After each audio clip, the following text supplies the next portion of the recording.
What's up, Hyper Drivers? So Star Wars Celebration is sadly concluding today, and there's been a lot of amazing reveals. A lot of great stuff has come from this event.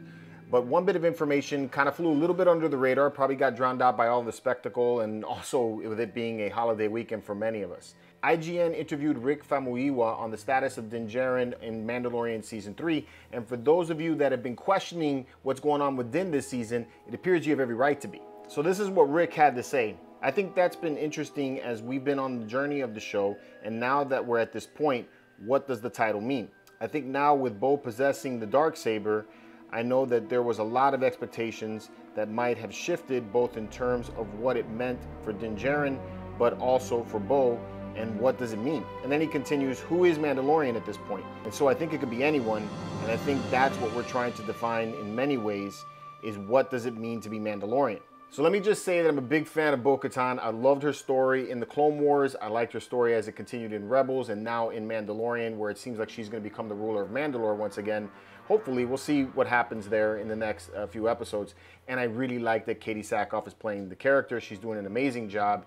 And I just, I'm very invested in what's happening with her. But all that being said, I feel that the delivery in which they're doing this is not the best. The show started out as Din's story for the first 2 seasons. We followed his quest, his journey, the trials that he had with him and Grogu to get to where they were at the end of Season 2. And the end of Season 2 had a great ending. It was a good stopping point for Din's story.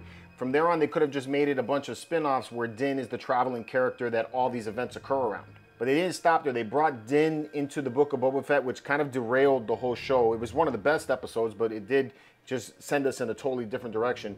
And then they brought back Grogu as well, which totally negated all of the events and the trials and everything that they went through in the first 2 seasons of The Mandalorian. They made a big deal about Din's new quest to redeem himself in the holy waters of Mandalore and become Mandalorian again, only to have that swept away like some minor side quests in this season. And now the focus is completely on Bo-Katan with this comment from him that anybody could be Mandalorian. But really, with all of the other announcements that have come out this weekend, it really doesn't feel like it's just anyone. It kind of just feels like the show is being taken away from Din for Bo-Katan. And this is no slight against female leads. I'm super hyped about this trailer for Ahsoka. I can't wait for that. And if this show was titled The Book of Bo-Katan, I would be on board for everything that's happening right now. But all of this really just reminds me of what happened with Masters of the Universe Revelations. It was a great story, but the trailer really pushed that we were going to have He-Man, only for him to not even be in the show for like 90% of the show.